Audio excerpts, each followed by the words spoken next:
கஜானனம் பூதகணாதிசேவிதம் கபித்த ஜம்பு பலஜார பஜ்ஜிதம் உமாசுதம் சோக விநாசகாரணம் நமாமி விக்னேஸ்வர பாத பங்கஜம். வணக்கம், நான் உங்கள் அஸ்ட்ரோவருண்.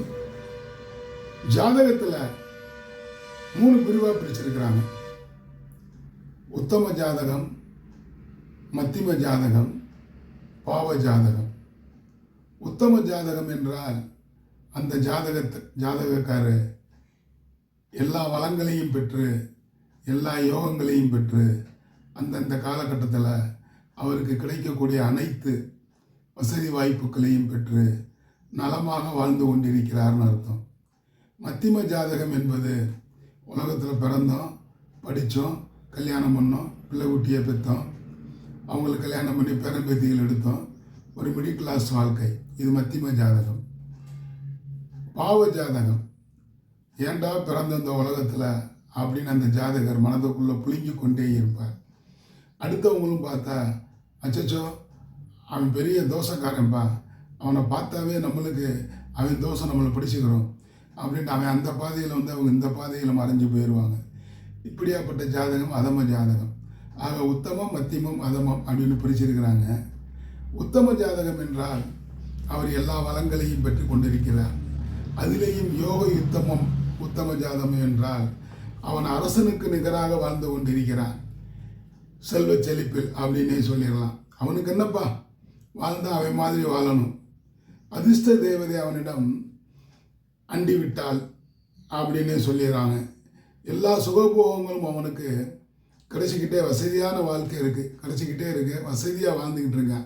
செல்வ செழிப்போடு ஒரு மிட்டா மிராசுதார், ஒரு அமைச்சர், ஒரு செல்வந்தனாக வாழ்ந்து கொண்டிருக்கிறான் அப்படின்னு எல்லோரும் அவனை பற்றி பேசுவார்கள். ஒரு அரசனை போல அல்லவா வாழ்ந்துக்கிட்டு இருக்கான் அப்படின்னு சொல்லுவாங்க. நாமளும் இருக்கோமே பூமிக்கு பாரமா, இப்படி சொல்ல கேட்டிருப்பீர்கள். அப்படி என்ன அந்த நபர் கொடிகட்டி பறக்கிறார்? எதனால் அப்படின்னு பார்த்தோம்னா எல்லா கிரக அமைப்பு தாங்க. அதாவது மகரம் 7க்குள் மந்தம் நின்றால் குரு லக்னத்தையோ அல்லது ராசியையோ பார்க்க கோன் ஜாதகத்தை மிஞ்சுமா மான் ஜாதகம். மகரம் 7க்குள் சனி நிற்கணும், குரு லக்னத்தையோ அல்லது ராசியையோ பார்த்து விட்டால் அவர் அரசனுக்கு நிகராக வாழ்ந்து கொண்டிருப்பார் அப்படின்னே சொல்லிடலாம். இப்போ இந்த ஸ்க்ரீனில் தெரிகிற ஜாதகத்தை பாருங்கள். மகர லக்னம், குரு பகவான் 9ஆம் இடமான கன்னியில் இருக்கிறார். அப்போ 5ஆம் பார்வையாக லக்னத்தை பார்க்கிறார்.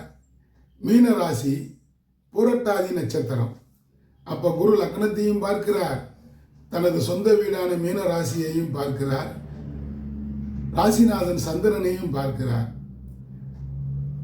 மகரம் 7க்குள், மகர லக்னம் 7க்குள் சனி நிற்கணும். மந்தன்னா சனி 4ஆம் இடமான மேசத்தில் நிற்கிறார்.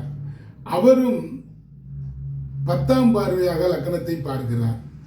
எந்த ஒரு கிரகம் தனது சொந்த வீட்டையோ அல்லது லக்னத்தையோ சுபகிரகங்கள் பார்த்து விட்டால் அந்த ஜாதகம் யோக ஜாதகம் என்றே சொல்லிவிடலாம்.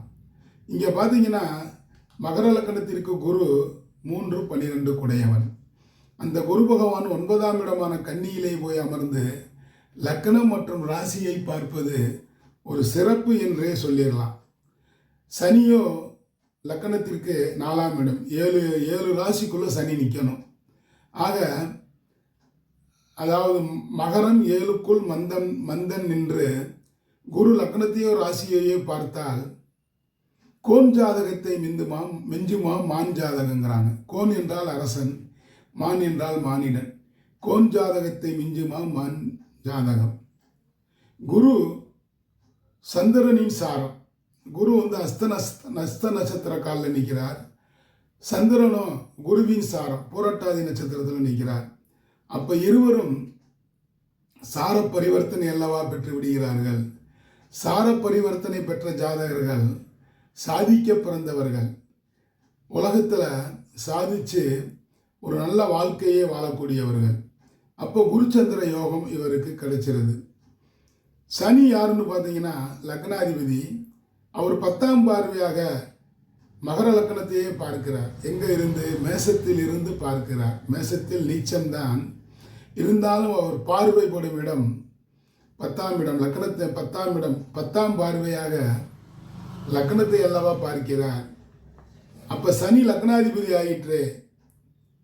அப்போ சனி லக்னத்தை 10ஆம் பார்வையாக பார்ப்பது ஒரு சிறப்பு அப்படின்னே சொல்லிடலாம். தனது சொந்த வீட்டையும் பார்க்கிறார். அப்போ இந்த ஜாதகம் ஒரு யோக ஜாதகம் என்றே சொல்லிவிடலாம். எப்படின்னு பார்த்தீங்கன்னா, சனி கொடுத்தால் இவர் தடுப்பார் அப்படிங்கிற மாதிரி சனி கொடுக்க ஆரம்பிச்சாச்சுன்னா எந்த கிரகத்திலும் தடுக்க முடியாதுங்க. அப்படி ஒரு பலம் பெற்றவர் சனி. சனியை கண்டு எல்லாருமே பயப்படுறாங்க. பயப்படவே வேண்டாம். சனி நீதிமான், ஈஸ்வர பட்டம் வாங்கியவர். ஆக சனி ஒருவரே, அவரை மட்டும்தான் சனி ஈஸ்வரன் என்று சொல்கிறோம். அப்போ சனி பார்க்கும் பார்வை 3, 7, 10ஆம் பார்வை. இங்கே 10ஆம் பார்வையாக லக்னத்தையும் தனது சொந்த வீட்டையும் பார்க்கிறார். அப்போ லக்னம் வலுப்பட்டு விடுகிறது. 9ஆம் இடத்தில் இருக்கும் குரு. அகப்பட்டவனுக்கு அஸ்தமத்திலே சனி, ஓடிப்போனவனுக்கு 9ஆம் இடத்துல குரு. குரு நல்ல இடத்துல உட்கார்ந்துருக்கிறார். புதனின் வீட்டில் சந்திரனின் சாரம். சந்திரன் மகர லக்னத்திற்கு சப்தமாதிபதி, 7க்குடையவன். 7க்குடையவன் 3ஆம் வீட்டில் போய் குருவின் சாரத்தில் உட்கார்ந்து குருவை பார்க்கிறார். குருச்சந்திர யோகம் கண்டிப்பாக இவருக்கு கிடைத்து விடுகிறது. அப்படி பார்க்கும் பொழுது சனி 10ஆம் பார்வையாக லக்னத்தை பார்ப்பதும், சனி மகர லக்னத்திற்கு 10ஆம் இடத்தை பார்ப்பதும் ஒரு சிறப்பு. தொழிலில் இவர் மேலோங்கி நிற்கிறார். எந்த தொழில் செய்தாலும் இவருக்கு லாபகரமாக இருக்கிறது. மண்ணை தொட்டாலும் பொன்னாகும் காலம் அப்படிங்கிறாங்க அல்லவா? அந்த மாதிரி சனி மேசத்திலிருந்து மகர லக்னத்திற்கு 10ஆம் இடமாகிய துலாம் ராசியை பார்ப்பது தொழிலில் மேன்மை. எத்தொழில் செய்தாலும் அத்தொழிலில் லாபத்தை ஈட்டிக் கொண்டே இருக்கிறார். வருமானம் கொட்டை என்று கொட்டி கொண்டிருக்கிறது. அப்போ இந்த ஜாதகம் உயர்ந்த ஜாதகம், உத்தம ஜாதகம் என்றே சொல்லிவிடலாம். பணத்தை கட்டுக்கட்டாக என்றாருங்க. தொழில் பண்ணி கட்டுக்கட்டாக வச்சு பேங்க் பேலன்ஸு ஏறிக்கிட்டே இருக்குது. வீட்லேயும் கட்டுக்கட்டாக வச்சு வீடு வாசல் வண்டி வாகனங்கள் சம்பாதிச்சு சொத்து மேலும் சொத்து வாங்கிக்கிட்டே இருக்கிறார். அப்போ அந்த பகுதியில் அவர் ஒரு செல்வந்தர், மிட்டாமிரசுதாரர், ஒரு அமைச்சரை போல, ஒரு அரசனை போல, அரசனுக்கு நிகராக வாழ்ந்து கொண்டிருக்கிறார். செல்வ செழிப்புடன் எல்லா வளங்களையும் இப்படியாகப்பட்ட ஜாதகக்காரர்களுக்கு கொடுத்து கொண்டே இருக்கும். என்னன்னு பார்த்தீங்கன்னா, கோவலன் கண்ணகி கதை உங்களுக்கு தெரிஞ்சிருக்கும். கோவலனின் தகப்பனார் பூம்புகாரிலே நவரத்தின வியாபாரம் செய்கிறார். அதாவது வெள்ளி, மாணிக்க கற்கள், புஷ்பராகம், இந்த மாதிரி நல்முத்து, இந்த மாதிரியான வைர வியாபாரம் செய்து கொண்டிருக்கிறார். பூம்புகாரில் அவர் வைர வியாபாரம் செய்து அந்த நாட்டிற்கு அரசனுக்கு நிகராக இவர் வாழ்ந்து கொண்டிருக்கிறார். அப்போ இதைத்தான் சொல்லுவார்கள், மந்தன், அதாவது மகரம் 7க்குள் மந்தன் நிற்க குரு லக்னத்தையோ ராசியையோ பார்த்து விட்டால் அந்த ஜாதகர் அரசனுக்கு நிகரான வாழ்க்கையை வாழ்வார். இதைத்தான் கோன் ஜாதகத்தை மிஞ்சுமாம் மான் ஜாதகம். அரசனுக்கு நிகரான செல்வ செழிப்புடன் வலம் வந்து கொண்டிருப்பார். ஒரு மிட்டா மிராசுதாரர், பெரிய பெரும்புள்ளி, அந்த ஊர்லேயே அப்பா அவர் பெரும்புள்ளிப்பா, பணத்தில் அப்படியே ஜொலிக்கிறார். அஷ்டலட்சுமியும் அவர்கிட்ட வீட்டில் சமணம் போட்டு உட்காந்துட்டா. எப்படி என்னன்னே தெரியல, ஜாதக அமைப்பா என்னன்னே தெரியல. பிறந்தா அவர் மாதிரி பிறக்கணும், பேர் சொல்ல வேண்டும் அப்படின்னு எல்லாரும் போற்றும் அளவுக்கு திகழ்வார் அந்த ஊரிலேயே.